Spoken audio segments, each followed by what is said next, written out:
They ain't ready for that mate. They hold gun. Bitch ass. Man, them hoe ain't gonna approach me. Now, catch the foot. But you with the wrong here, boy.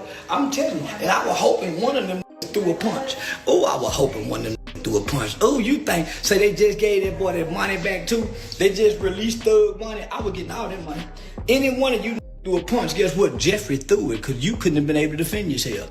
I was waiting for any to throw a punch. His ass, I would go you back in jail. Boom! Nigga, get the record and sue your mama. Hey yo, what's up? What's happening? Y'all aren't ready for this one because somehow, some way, Charleston White and Young Thug nearly ended up in a situation tied to what was supposed to be a Druski-style video shoot. Yeah, it looked like things could have spiraled into a real street-level conflict instead of a simple skit. And things escalated fast on that one.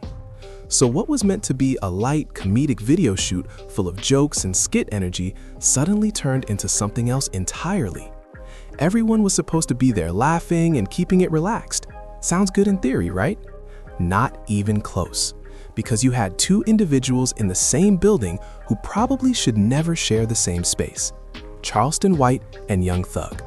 Now, if you follow Charleston White at all, you already know he's been openly disrespectful toward rappers for years. And Young Thug isn't just any rapper. He carries a certain aura, a presence that people immediately recognize as something bigger than music alone. And Charleston White has never backed down from speaking on Young Thug specifically. So by the time they're in the same environment, the tension is already building in the background. Then a clip starts circulating online showing what appears to be Young Thug and Charleston White crossing paths, and the energy reportedly shifted immediately. They ain't ready for that mate. They hold gun. Bitch ass. Man, them hoe ain't gonna approach me. Now, catch the foot. Hold up. In the video, White looks visibly agitated, yelling and going off while claiming he felt threatened. And according to his account, things escalated quickly, with him saying there was some type of confrontation involving Young Thug and his group, basically insisting they tried to press him. And since we don't have the full footage of the actual moment, what we do have is him immediately going into a full rant afterward. And when I say rant, I mean classic Charleston White crash-out mode. Jeffrey Williams, let me explain something to you. You on probation, right? You just approached me, threatening me. Your words was, we step on shit, okay? You didn't say I, you made it plural. You said we, so that's in cohorts. I mean a gang. You on probation. Then you had a fella with you that was possessing a gun. You are not supposed to be around with people that had guns. Eyewitness, along with other witnesses, saw your friend with a short body with the pudgy stomach that hangs above or over his waistline like a kangaroo pouch. The was clutching the gun. His exact words as he was clutching the gun or appearing to be clutching the gun. I assumed it was a gun. I think it was a gun. I believe it was a gun, right? That makes it aggravated assault. His words was, don't lose your life in her. My words was, do it. Then other people came out and interfered. I proceeded to brandish the mace and pull out the mace and say, you get mace. So I understand we was on a private airport's property, which is under the Federal Aviation Administration. So first thing Monday morning, because you said Jeffrey Williams on probation, aka King Slime, aka Young Thug, you said we step on shit. Your other brother, your goon with the gang chain, the YSL spider chain, pretending to clutch a gun as he was assuming to be brandishing and holding the gun, said don't lose your life. I am now in fear of my life. Swear to God I am.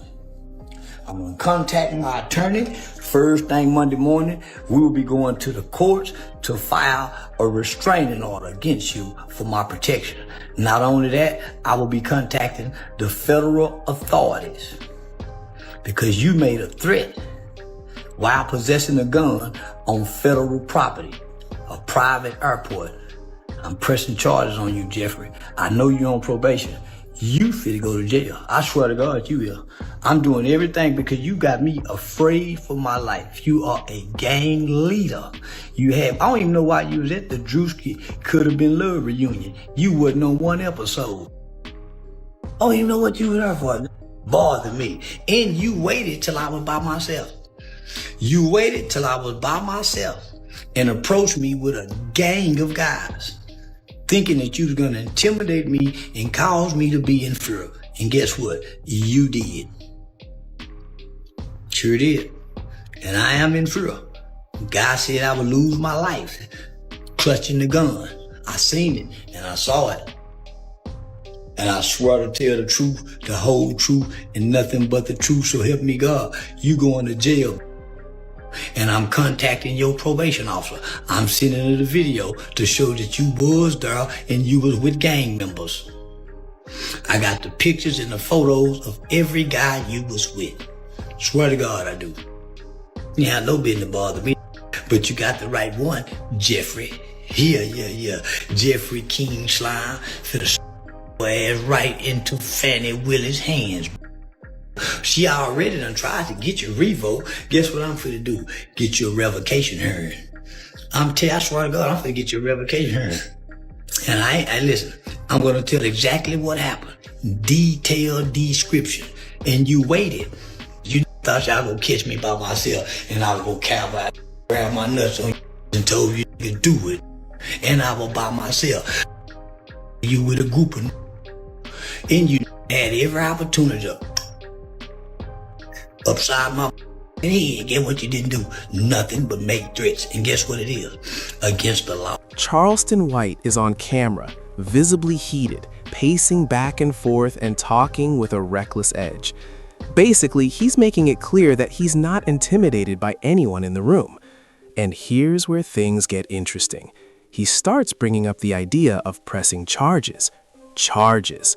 Bro straight up said, nah, we're not handling this with street tactics. We're taking the legal route. That's just how Charleston White moves, though. He can talk tough all day, but he'll just as quickly involve law enforcement if needed. Now let me be real for a second. This is exactly why a lot of people say Charleston White is constantly playing with fire. You can't spend your time online disrespecting people and then act surprised when those same energy dynamics show up in real life. That's like provoking a lion and then acting shocked when it looks at you like prey. Come on now. On the Young Thug side, we haven't heard much directly from him so far. But let's be honest about it. Young Thug doesn't even have to say anything. Just his presence alone can shift the entire mood in the room. And if his people felt disrespected, you can already imagine how quickly that situation could escalate. But pause for a second. Can we talk about Druski in the middle of all this? He was just trying to shoot a light-hearted skit. Instead, he's got Charleston White raising his voice on one side and that Young Thug energy on the other. At that point, he's probably thinking, this was supposed to be a comedy shoot, not all of this. Social media has been going crazy over the whole situation.